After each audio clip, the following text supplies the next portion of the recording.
Hello, Garland Nixon here. It is Monday night. Monday night, yes, it's Monday night, and interesting phenomenon going on. Kind of a no honor amongst thieves kind of situation where the Ukrainians are getting mad and they're lambasting all the EU leaders and just abusing them and humiliating them, and they're just taking it. So let's try to figure this thing out. Let's talk.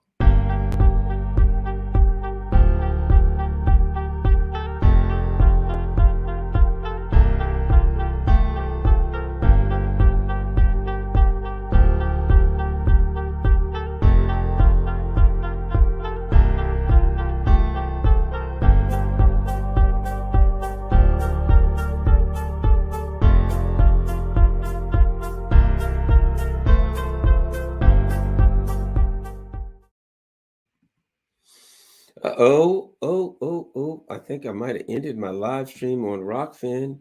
That would not be good. That would not be good. Let me see. Yeah, I think I might have. Doggone it. It's never a good thing when you can't figure out what the hell you're doing. And I might have started a live stream on Rockfin and finished it off. But at any rate, whatever the case may be, we're going to get going in a second. If you will bear with me long enough to figure out what the hell I'm doing maybe this will work. Let me see. All righty. Yeah, that didn't work, is it? Oh, well, there we go. Okay, we're going live again. I am having a time here, but it looks like I may be live on Rockfin. I know I'm live here, so let's talk about a couple of things going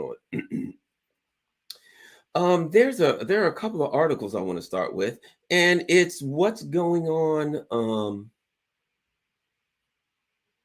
Let me find it. Okay, it's what's going on in Europe, and of course, there's a level of instability and fear and incompetence. So here's what I think's going on. I'll start here. The United States, the Biden administration had a plan, as it were. They had part of a plan. How's that? They had a percentage of a plan. It was the magical neocon plan, right? And what a plan it was. What a plan it was. Here's what's going to happen. They're going to fill Ukraine full of weapons and Nazis that hate Russia. They're going to turn into a Russia hating place. They're going to load it up with arms as much as they possibly can. And somehow they're going to menace Russia. Somehow they're going to eventually get regime change or something in Russia without really going to war with Russia. But they're going to set Ukraine up to menace Russia. That's the plan. They're going to surround Russia with bases. And that kind of morphs into, why don't we just get Russia to draw into a fight with Ukraine? Basically, they are using Ukraine as bait. And then Russia goes to war with Ukraine. They thought that it would be a small war, that Russia would do something small, like a small incursion into the Donbass.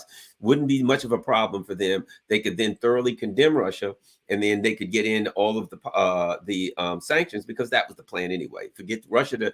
They needed an excuse for these sanctions.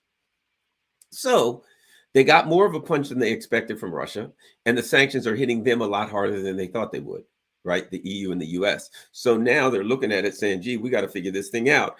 And they don't have a plan. They never had a plan. They just thought, I'm going to do this, and this is going to be the results. We're going to hit them hard with sanctions. And that's going to, and of course, then it comes the real delusion. Somehow, some magical way, times are going to get so hard in Russia that the people are going to, and you know the rest of this story for neocons, right? The people are going to turn on their leader and be deposed. They'll welcome the neocons in, and they'll steal all the resources of Russia and oppress the people, and they'll be happy they were oppressed, right? That was the plan. Didn't work out. Russia didn't cooperate. So now what you're seeing is something interesting. Let's start with this first story. This is in Al Jazeera. Ukraine slams Macron's remarks not to humiliate Russia. So apparently, here's Ukraine has denounced French President Emmanuel Macron after he suggested it is imperative that Russia is not humiliated in its war, to keep the door open for good diplomatic relations. So apparently, Macron said something to some deluded, insane statement as to say, and again, it was projection. We don't want to humiliate. We've got to leave Vladimir Putin a way out without humiliating him. Remember, this is not about Russia. This is not about the security needs, the sphere of influence. This is not about whether or not Russia has a legitimate concern to being threatened militarily on their border. It's not about the discussion of is NATO being aggressive on Russia's border. Nope. It's about making sure Vladimir Putin isn't humiliated. You see, that way, it's about one man and his feelings. It's about, we wouldn't want him to be humiliated. His feelings would be bad. What about his legitimate concerns? What about the paper that he gave you that said this is the concerns of my nations? No, they're not going to acknowledge that. They're just going to say we've got to let Putin off the hook without humiliating him. Let's start here. He's winning the war. Hard to be humiliated when you won. You know, I can see it now. The Chicago Bulls are up in the 4-0, and they're up by 30 points in the fourth quarter against whoever, the Washington Generals. And someone says, we got to find a way to let the Bulls out of this series without being humiliated. They're about to sweep. They're about to win 4-0. And you're going to let them off without being humiliated. See, that goes to show that the Western leaders can't even live in a real world. They can't even exist in reality. They have created spin. And in that spin, the Ukrainians are winning and the Russians are losing. And therefore, the West has the upper hand. And of course, within that spin zone, the economic sanctions are just raining hell down on Russia, and they're about to fold any minute. So if you're in that economic spin zone where Russia's losing the war and their economy is collapsing, then you're looking to give them a way out. Putin a way out, so he personally won't be humiliated. We must only concern ourselves with this individual and his emotions and feelings, not a discussion about a legitimate security concern of one of the three great powers on earth. Oh, no, no point in having that. Just goes to show what the spin zone they're living in. But here's what happens. Ukraine comes along and lambasts him. How dare you say that? We've got to humiliate him, right? Macron's comments raised the ire of Kiev, which slammed the French president's position. Ukrainian Foreign Minister Dmitry Kuleba said bluntly, the comments can only humiliate France. Now, let's start here. Ukraine is going around to the EU saying, I need weapons, I need money, weapons. But they're blasting the people that they're begging money from. They're begging money from the EU and they're blasting them. Let's go on to the next story. How about here's one. Ukraine trades insults with EU state. A bitter diplomatic row has erupted between Kiev and Budapest, with senior officials of the two countries trading insults over each other's mental health. It was triggered by remarks made by the speaker of the Hungarian president, Laszlo Kovar, who blasted Ukrainian President Volodymyr Zelensky's attitude towards other nations. I can't recall when a leader of a country in need of help would dare to speak out against anyone in a fashion like President Zelensky did, not only against Hungary, but even against the German chancellor. Zelensky's aggressive style of demanding foreign aid to prop up Ukraine in its conflict with Russia may stem from, and this is what the guy said, may stem from mental health problems. One should threaten enemies, not those who you want to make friends. There's some kind of personal mental problem, and I don't know what can be done about it, he said. Okay. The remarks triggered a diplomatic meltdown, with officials firing a broadside of insults at Hungary. Deputy head of the office of the president of Ukraine, Audrey Sabiga, responded with some sayings. You know an ass by its ears and a fool by his blabber. Short mind has a long tongue, Sigba wrote on Facebook, slamming the unacceptable, vicious remarks by subpar politicians like the non-respected head of Hungary's legislature. The Ukrainian officials have lambasted Hungary. They've lambasted Macron. Let's keep going. Ukrainian calls Germany's policy a disgrace. Ukraine's ambassador to Germany, Andrei Melnik, on Sunday blasted the lack of heavy arms supply from Berlin to prop up Kiev in its fight against Moscow, accusing German authorities of refusing to supply even old hardware. Here's what they said.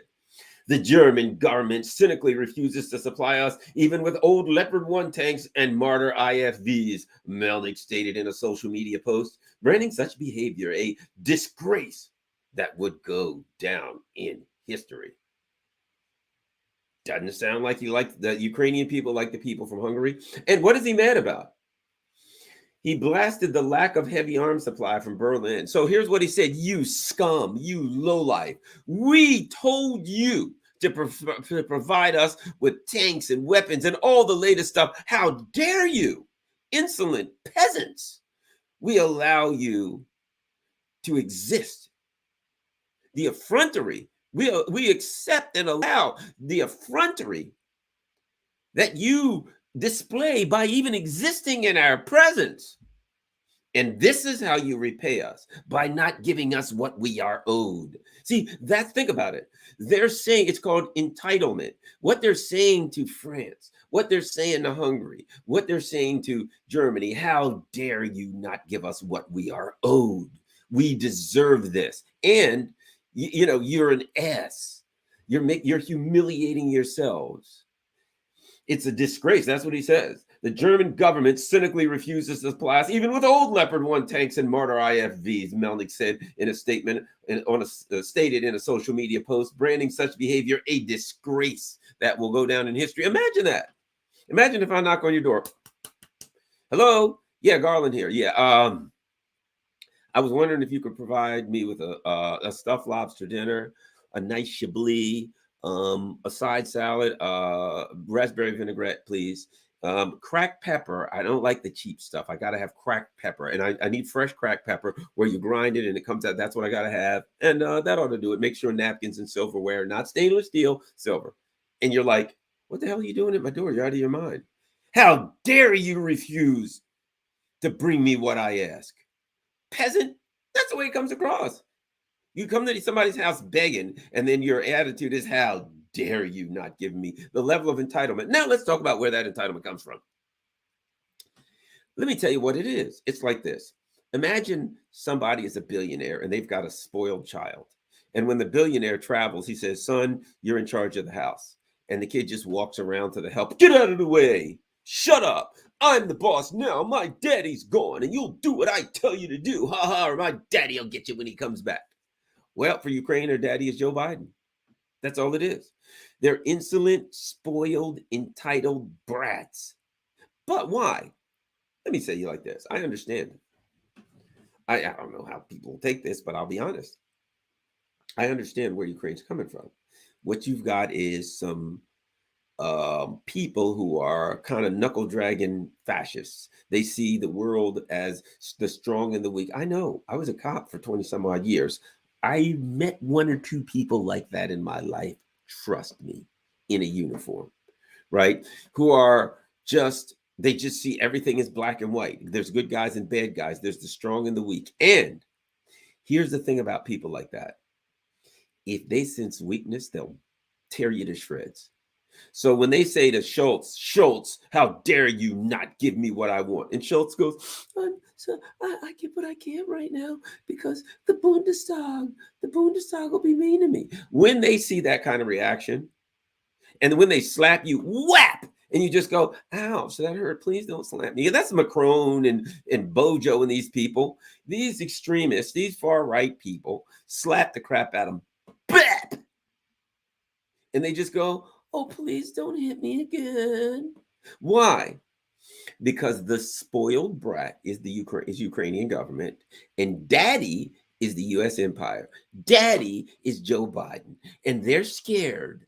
Macron, Bojo, all of them, Olaf Schultz, they're scared that daddy's going to come get them. And daddy's kind of mean. Daddy's been putting out a lot of sanctions on people lately, cutting them off from stealing their sub contracts from Australia. Daddy's been pretty mean lately. So they're afraid. So daddy's little brat, daddy's little knucklehead brat in Ukraine is going around saying, you better give me what I want, or daddy's going to get you when he comes home. And let me say this. Again, having been around law enforcement, I was around a lot of knuckleheads and hardheads, and I understand the dynamic to some extent, and maybe I got a little of it in me. But I'll say this. What you find in that kind of an environment where there's a lot of sharks, right? Because when I retired, I was a major. I was in headquarters, and I worked with the command staff. And trust me, you understand the issue of sharks and tough guys and all that stuff. And it becomes like this. In an environment like that, the weak get chewed up. And after a while, you kind of feel like, well, that's the way the system works. If you're weak, you kind of got it coming. You're going to get chewed up. If you're swimming with the sharks and you ain't a shark, you're going to get eaten, right? And so Joe Biden's going in there. He may be a blithering idiot and he may have a bunch of insane neocons, but they're at least they're calling themselves in charge. They're screwing everything up and they're morons, but they're calling themselves in charge. The Ukrainians are then saying, we got Big Joe and Uncle Joe behind us, so shut up and do what we're told. Now, Schultz and Macron and Bojo, all they're showing is that they're chumps. They're showing that they should be stepped on and should be walked on. Let me give you an example. A person who I'm not thrilled with, but I got to respect him, and that's Erdogan in Turkey. You know, Erdogan, you got issues with Erdogan, right? He's all over the place. But one thing Erdogan ain't is weak. One thing he ain't is a chicken. One thing I tell you like this, the Ukrainians ain't going to talk to Erdogan like that. Hey, you better do what we're told or they're going to get a piece of their mind. Here's another article. Let me find it. I got another one about Erdogan. How about this? EU members and other European countries are in a state of panic over the influx of refugees from Ukraine, Turkish President Erdogan claimed on Sunday. Speaking in front of his party supporters in the town of Erdogan said that while Turkey has been successfully managing the irregular migration originating from Syria for 11 years, we are seeing panic in Europe as a result of the Ukraine-Russia crisis. The Turkish head of state went on to express hope that the world will get out of this out of the critical period it is going through as soon as possible. So what is Erdogan saying? He can see it. He can see what I can see. They're in a panic. He sees them not knowing what to do with the refugees, not knowing what to do. The sanctions are economic suicide, but they don't know how to get out of them.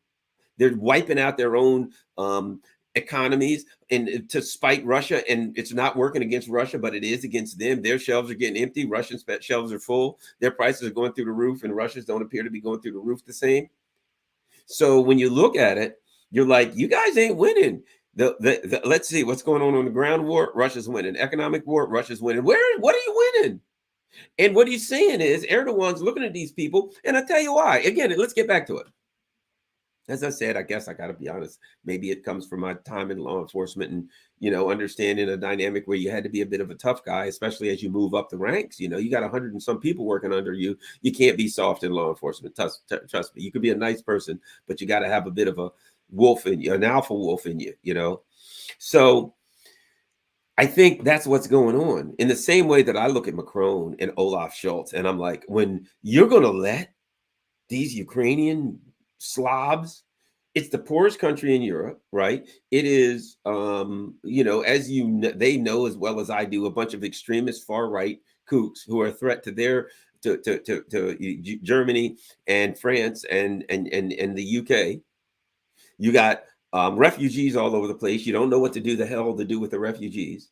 Your economy's collapsing and you don't know how to fix it. You're running out of fuel. You're looking at next winter saying, oh my God, we're going to have rolling blackouts. You have taken your society to the edge of destruction. You're a hapless, inept bunglers. And you're weak. That's the worst part about it. That's why you're hapless, inept bunglers. Because when the U.S. empire said to you, well, here's what we're going to do. We're going to destroy Russia's economy. And you looked at yours and you said, but mine will go first. No, I'm not doing it. We got to come up with another plan. But because they're so weak, they can't do that. Whatever they're told to do, they're going to go along with. And the Ukrainians, fascists that they are, see that. And they're being wolves. They're saying, you guys are chumps. You're weak. You're soft. Give us everything you got. You know what they're doing? You know what the Ukrainians are doing? They're taking their lunch money. They're seeing them walk down the street, and they're saying, nice lunch you got there, kid. What do you got today? I've got peanut butter and jelly. Give me that. They're taking his lunch. How about money for lunch? My mom gives me 50. Give me that. 50 cents. Whatever it is, $5. Give me that money. They're taking their lunch. They're taking their lunch money. They're pushing them face down in a puddle and stepping on them and walking away and laughing. They're humiliating and degrading Macron, Bojo, Olaf Scholz, and they deserve to be humiliated and degraded. I'm not on the side of the fascists in Ukraine. Don't get me wrong. It has nothing. I think they're nuts and they're going to get what they got coming to them. I'm just saying, man, if you're weak, don't go into wolf's den. If you're going to go into wolf's den, you better be a wolf. Don't go in there if you're a sheep. And these guys are going in here like newborn baby lambs. They're letting these Ukrainian guys talk to them any kind of way. And the Ukrainian guys are like, shut up. What are you going to do? I'll call Uncle Joe on you. Now, understand this. The power and authority of the Ukrainian kids is waning. the Ukrainian, far right guys, their power is getting weak because when Macron says we have to provide an off ramp for Putin, what he's really saying is, my God, we got to find an off ramp, and I don't think there is one. Because from the looks of things, they're going to come to Russia with some half-assed offer that anybody with a brain, apparently, I'll put it like this. If these morons go to Putin and say, here's what we're going to do. We're going to make you a peace offer, but you're going to have to give up part of the Donbass and Crimea. If they do that, then Putin should say, listen, I don't talk to morons. That's what he should say. Putin should say, look, I mean, I don't mind talking with you guys, but you don't have the intellectual capacity to have a conversation that could ever get there. If you come to me with some bull crap like that, that's like somebody comes up to you and says, hey, you got a brand new car. Yeah, I want to make a trade with you. And you're like, well, what is it? What are you going to trade? I got this rickety old bicycle from the 1950s that I found in a garage somewhere. It's pretty rusty. But I think it's a fair trade. And we'll give you your brand new Lexus $100,000, $110,000 LC500. You give me that. I'll give you this rusty old bicycle that I was taking to the dump. At that point, you dismiss them. Dismissed. Right? And now that's where I think you got to look at excuse me, sneezing, yawning. My God, I'm not much of a host. You got to look at this and say, I don't see that the leaders, so-called leaders in the EU, first of all, you got Biden et al. They're the stupidest people on earth. None of them have, an IQ above what a bag of lettuce would have. Then you've got the weakest people in the world or on earth running the EU countries, where the Ukrainian leaders are just grabbing them by their little necks, whap, whap, whap, slapping them around like chumps, spitting on them, pushing them down, taking their lunch money, walking away laughing at them. That's what they're getting. And to be quite frank, they're getting what they got coming. That's how you should treat a chump like that. If you're going to run Germany and you're a chump, you're going to run a country like France, and these knuckleheads from Ukrainian, they're thugs. They're common street thugs. They're soccer hooligans. That's what they were. That's where it came from. They were in these Azov battalion guys. A lot of them, they were in these sports clubs and soccer. They were soccer hooligans, etc. That's what they are. That's what the people at the top of Ukraine's government is. That's why they keep insulting people. That's why they're going out saying mean things, because they're hooligans, thugs, common street hoods. But as thugs and hoods, they're going to be a little tough. They're going to roll around in the mud a little bit. They're going to take a little shot at you. They're going to let you have it. They're going to push back. And Olaf Scholz says nothing. Here's another article. Germany doesn't trust Zelensky. Germany has been hesitant in sending tanks to Ukraine to counter Russian forces due to historical reasons, government sources have told Der Spiegel. According to unnamed officials, those are my favorite kind. That's where I get all my information. There is concern with Chancellor Olaf Scholz's government that Kiev could become overconfident if it achieves a series of victories. You see what I mean? They are Macron. Yeah, we got to let Putin off the hook, because I mean, we can't have that guy, be humiliated. Sure, he's losing, he's getting humiliated. Let's, just tell him that if he gives back everything he's taken so far and just pays the entire gross domestic product of Russia directly to Vladimir Zelensky for the next 500 years, that we'll let him go. You might as well give him that kind of offer. And it goes on to say, so the Germans say they're afraid that Kiev could be overconfident if it achieves a series of victories and might launch an incursion into Russian territory. So what they're afraid is that the Ukrainians are going to wipe out, just destroy the Moscow's army, complete army. Moscow's using like 15-20% of its military. They're done. So I think Kiev takes them out, then marches to the border, crosses the border into Russia, and I guess takes Belgorod, Moscow, St. Petersburg. I mean, just marches all through Russia. What Hitler's Sixth Army couldn't do, they're going to finish. They're taking it all out. Russia's theirs. And clearly Olaf Scholz has that fear. Such a development would mean that German tanks would once again be inside Russia, Der Spiegel wrote on Friday, in apparent reference to Nazi Germany's invasion of the Soviet Union. The fear that German weaponry could be sent into Russia highlights a certain distrust in Berlin of Ukrainian President Zelensky, and that too is a reason why the defense industry in Germany has not been authorized to deliver battle tanks. So they're afraid that Zelensky is going to defeat Russia and in Ukraine, take everything back, and off they go to take Crimea. That see again. These people are demonstrating they're inept and weak, because if you're strong, you ain't playing that stuff. If you're strong, you're going to stand up and say, look, guys, this spin has gone on long enough. It's time for us to tell the truth. Let's try to save the hides of a few of these Ukrainians, because they're all going to get trashed. They're getting wiped out, destroyed, and annihilated before every last Ukrainian is dead. Let's go ahead and see if we can make a deal with Putin. And he will extract a pound of flesh. You know that going in there. We're going to have to recognize Donbass, Crimea, every place. We're going to have to recognize everything he wants, give him everything he wants. That's the only out. And the West ain't going to do it, which means the Russians ain't going to stop. The West are going to be like, we want a deal, and we'll let you off the hook. The Russians will be like, oh, okay, look, dudes, have your people call my people, and we'll set up a date or something. Send me some paperwork, send me something. I'll have somebody review it. I'll set up a committee to review the committee that reviewed it. We'll go over that some more, and then I'll get back to you, before winter.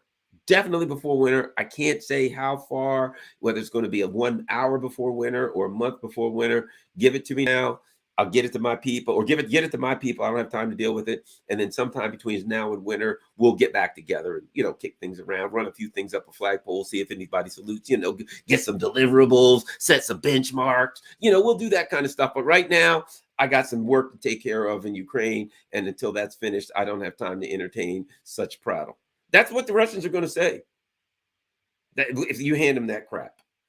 And I often wonder, there is such an intelligence narrative being pushed, and the people inside of Washington and Brussels, in these bubbles in London, do they really believe that? Now I know they are so untrustworthy and contemptible that even if they don't believe it, they'll act as they do. They're such liars, it doesn't matter. But you just wonder, could they actually really believe their propaganda? I find it hard to believe, but it's possible. It's possible. What the hell's going on here?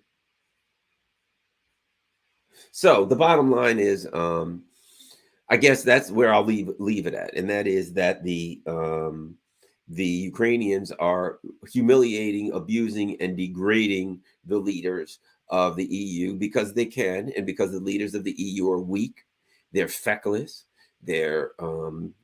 it's the ultimate crisis, where you have a crisis and the people in charge, the ruling elite class, is unable to deal with the crisis or unable to handle it, because they don't live in a real narrative. So they'll go to Russia and say, hey, why don't you just give us everything we want? We'll give you nothing, and then we can, that's an offer ramp for you, so you won't be humiliated. And Russia's going to slam the door in their face, and they're not going to know how to deal with it. Well, we gave them an honest answer. What's wrong with Putin? Putin's going to say, yeah, sure, whatever.